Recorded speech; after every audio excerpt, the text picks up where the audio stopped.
عبداللہ الصفا جو ہے وہ پہلا عباسی خلیفہ بن گیا. تو یہ خلافت اب تیسرے فیز کے اندر چلی گئی.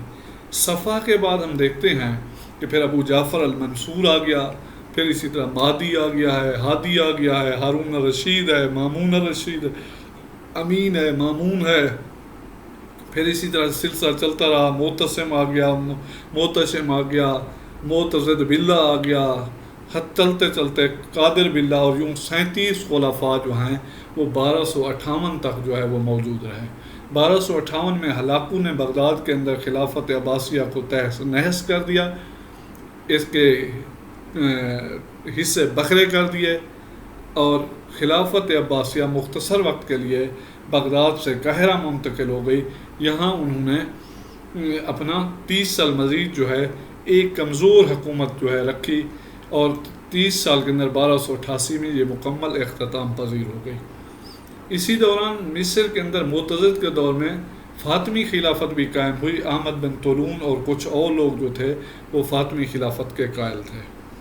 اسی طرح ہم دیکھتے ہیں کہ 3 فیز کے بعد اب خلافت چوتھے فیز کی طرف گئی، جب سلجوقی ترکوں کی جگہ سلجوکیوں میں سے ہی ایک شخص عثمان خان جو تھا، جو ترک النسل تھا، اس نے 1299 کے اندر جو اناطولیہ اور یہ مشرقی حصے تھے، یہاں پہ اس نے ایک نئی حکومت کی بنیاد رکھی، چھوٹی اسٹیٹ قائم کی، اور پھر آہستہ آہستہ اپنی بہادری کے ذریعے اس نے گرد و نواح کے کئی علاقوں کو اپنے میں قبضے میں لے کر ایک بڑی ریاست کی بنیاد رکھی، اور یہ سلطنت عثمانیہ کے بانی کہلاتے ہیں. ترکوں کو یہ اعزاز حاصل ہے کہ انہوں نے مشرق و مغرب ہر سمت میں اسلام کے جھنڈے کو بلند کیا، اور ان کی جو یلغار اور ان کی جو جذبہ جہاد تھا وہ مثالی تھا. پھر اسی طرح ہم دیکھتے ہیں کہ عثمان خان کی وفات کے بعد اس کا بیٹا اور خان الغازی ہو گیا، پرنس سلمان ہو گیا، اور اسی طرح مراد ہو گیا، بایزید ہو گیا، پھر محمد فرسٹ ہو گیا، اور چلتے چلتے ہم جب دیکھتے ہیں کہ 1451 کے اندر محمد سیکنڈ بنا ہے. So it is the climax period of Ottoman caliphate. عثمانیوں کا یہ عروج شروع ہو گیا. شہزادہ محمد جو ہے 20 سال کی عمر کے اندر وہ بنا ہے. 22-23 سال کا وہ نوجوان تھا جب اس نے قسطنطنیہ کی طرف مارچ کیا. آپ کو میں ایک چیز واضح کر دوں کہ دنیا کے اندر پرافٹ اور اس کے پیریڈ کے بعد محمد سیکنڈ جتنا بہادر، دلیر، جری، ولولے والا اور استقلال و استقامت کا مظاہرہ کرنے والا کوئی اور سپہ سالار نہیں ہے. پرنس محمد نے ڈیسائیڈ کیا کہ وہ قسطنطنیہ فتح کرے گا، اور اس مقصد کے لیے اس نے قسطنطنیہ کا مارچ کیا، اور راستے میں بے شمار مسائل اور مشکلات اور حوصلہ شکنی کرنے والوں کو سخت سزائیں دی، حتیٰ کہ وہ قسطنطنیہ کی فصیل کے قریب پہنچ گیا، اور انتہائی ڈرامہ خشکی کے راستے کشتیاں چلا کے اس نے سمندر کے اندر فوجوں کو اتارا، اور قسطنطنیہ جس کو 3 طرف سے سمندر نے گھیرا ہوا تھا اس کی ناکہ بندی کر دی. میں نے جیسے کہا محمد سیکنڈ بادشاہ کی جو خصوصیات ہوتی ہیں کہ جس کے اندر مفکرین کہتے ہیں اسے جوان ہونا چاہیے، مضبوط ہونا چاہیے، بہادر ہونا چاہیے، نڈر ہونا چاہیے، حوصلے والا ہونا چاہیے، یہ تمام خوبیاں صرف پرنس محمد کے اندر نظر آئیں. یہی خوبیاں یا تو ہم بلبن کے اندر سب کنٹیننٹ میں دیکھتے تھے، یا ہم نے یہی خوبیاں ادھر ترکوں کے اندر محمد کے اندر دیکھیں. ترکوں کی مثال ہی نہیں ہے. عثمان خان جتنا بہادر بیٹا اس سے زیادہ بہادر اور خان، مراد اس سے زیادہ بہادر، بایزید اس سے زیادہ بہادر، اور محمد نے سب کے ریکارڈ توڑ دیا. تو آخر کار قسطنطنیہ کی فصیل کے قریب پہنچ گیا. اتنی گولہ باری ہوئی، لاکھوں لوگ اندر موجود تھے جو فوراً فصیل کی تعمیر کرتے تھے، لیکن چونکہ پرنس محمد نے، سلطان نے ڈیسائیڈ کر لیا تھا کہ ہم نے واپس نہیں جانا، اس نے چچا کے سمجھانے کے باوجود کہا کہ میں واپس آنے کے لیے نہیں آیا. اس لیے اس نے سفر جاری رکھا، اور لکھتا ہے کہ مورخ لکھتے ہیں کہ لاشیں اس کے گرد کٹ کٹ گرتی تھیں تو وہ آگے ہی بڑھتا رہا. حتیٰ کہ 27 مئی سن 1453 کی رات کو سلطان جو ہے نصف رات کے قریب جو ہے شہر کی فصیل کے اوپر قریب پہنچ گیا، تو حکم دیا کہ فصیل پہ چڑھ جائیں۔ تو ایک سپاہی نے عذرا مذاق اسے کہا کہ سلطان آپ بھی بڑے بہادر ہیں، آپ ذرا پیش قدمی کریں۔ تو سلطان نے ذرا برا نہ منایا اور سلطان نے ان فوجیوں کے ساتھ پہلی پیش قدمی کرتے ہوئے فصیل پہ چڑھنے کا اعزاز حاصل کیا، جو سب سے اولین تھے۔ اور انتہائی خوفناک لڑائی کے بعد صبح صادق ہونے سے ذرا پہلے قسطنطنیہ کے اوپر اسلامی پرچم جو ہے لہرا رہا تھا۔ اور ہم دیکھتے ہیں کہ سلطان کہتے ہیں کہ اس فتح کے اندر جو ان کے مرشد تھے ان کا بھی بڑا کردار تھا، ان کے روحانی مرشد۔ انہوں نے بھیجا نا وزیر کو، جاؤ آقا شمس کو جا کے کہو کہ دعا مانگے اور یہ شہر فتح ہو جائے۔ تو جب وہ پہنچے نا تو انہوں نے کہا کہ جاؤ شہر فتح ہو گیا۔ انہوں نے کہا میں تو ابھی آیا ہوں۔ انہوں نے کہا نہیں اب جاؤ، اب دیکھو شہر فتح ہو گیا۔ یہ جمعۃ المبارک 27 مئی سن 1453 کا دن تھا۔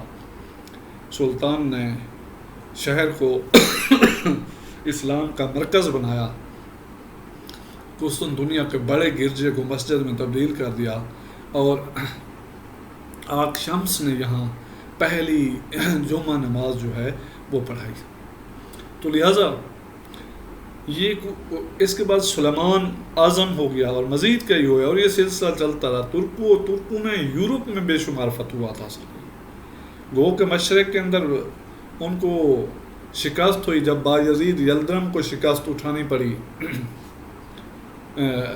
تیمور کے ہاتھوں، تو ترکوں کو اس سے کافی ہزیمت ہوئی، کافی کمزور ہوئے، لیکن پھر ان کا ریوائول ہوا، اور محمد نے حتیٰ کہ جب وہ روم کی طرف بڑھ رہا تھا، ویٹیکن سٹی کی طرف، تو اس نے دائی اجل کو لبیک کہا، اور یوں جو خلافت کا ایک امپارٹنٹ پلر تھا عثمانی سلطنت کا، وہ اختتام پذیر ہوا۔ اس کے بعد خلافت چلتی رہی، لیکن جب ہم اس کو 18ویں صدی کے اندر دیکھتے ہیں، 19ویں صدی کے اندر سلیم کے بعد یہ کمزور ہونا شروع ہو گئے۔ پھر حتیٰ کہ یہاں کلونیلزم کا جب آغاز ہوا، تو اس دور کے اندر یہاں جو انگریز تھا اس نے لوگوں کو، خاص طور پہ عربوں کو، ترکوں کے خلاف اکسایا اور بغاوت پہ مائل کیا۔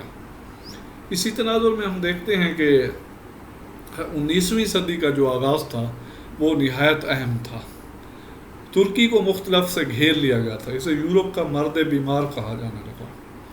لیکن جب ہم دیکھتے ہیں کہ درہ دانیال آبنائے باسفورس کے اوپر ناکہ بندی ہوئی، اور رشیا، ترکی، فرانس، برطانیہ اور دیگر اتحادی ترکی کے اوپر پل پڑے، تو ترک فوجوں نے نہایت دلیری کے ساتھ، جاں بازی کے ساتھ مقابلہ کیا، اور مخالف جرنیل لکھتے ہیں کہ ہمارے تصور سے زیادہ بڑھ کر ترکوں نے بہادری کے ساتھ مقابلہ کیا اور ریزسٹ کیا۔ لیکن چونکہ اس وقت تک ترک کمزور ہو چکے تھے اور چاروں طرف سے گھیرے میں آئے ہوئے تھے، تو نتیجتاً ان کو ایک تو یہ ناکامی ہوئی، دوسرا پہلی جنگ عظیم کے اندر جب ان کے اتحادی جرمنی وغیرہ یہ شکست کھا گئے، تو اس کے نتیجے میں ترکی کے بے شمار علاقوں کے اوپر، اس کے خاص طور پہ جو یورپین مقبوضات تھے ان پہ قبضہ کر لیا گیا۔ قسطنطنیہ کے اوپر ہونے والے حملے کو، باہری بیڑے کے ساتھ جو حملہ کیا جا رہا تھا، اس کو قسطنطنیہ کے فوجیوں نے جان پہ کھیل کر نہ صرف ناکام بنایا، بلکہ قسطنطنیہ کا جو دفاع تھا اس کو ہر صورت میں محفوظ کیا۔ اسی طرح ہم دیکھتے ہیں کہ پھر جنگ عظیم کے اختتام کے ساتھ ہی ایک شرمناک معاہدہ جو ہے وہ اتحادیوں نے کیا، اور فورس کر کے کیا گیا، مجبور کیا گیا۔ اسی اثنا میں ہم نے دیکھا کہ مصطفیٰ کمال جو تھا وہ انقلابی تحریک کا کمانڈر بن گیا، اور فلوجہ کے مقام پہ اس نے اتحادیوں کے ایک لشکر کو شکست دی، اور ایک بڑی حد تک یہ بھی تصور کیا جاتا ہے کہ 1 سال بعد تھی۔ تو فلوجہ کا چیتا قرار پایا مصطفیٰ کمال، اور پھر انقلابی تحریک اور نوجوانان تحریک کے ساتھ مل کر اس نے خلیفہ کے ساتھ بھی 2 ہاتھ کر لیے۔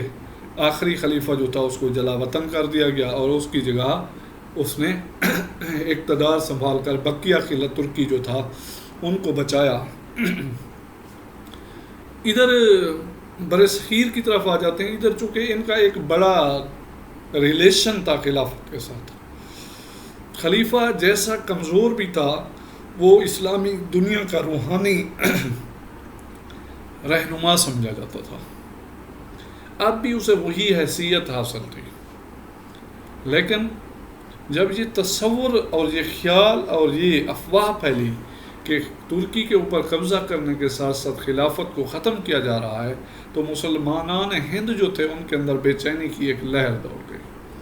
لہذا اس سلسلے میں یہاں مقامی جو حکومت تھی، جو وائسرائے وغیرہ سے ملاقات کے بعد مولانا محمد علی جوہر اور دیگر زعماء جو تھے، انہوں نے انگلستان کا بھی سفر کیا اور وہاں جا کر وزیر اعظم سے بات کی۔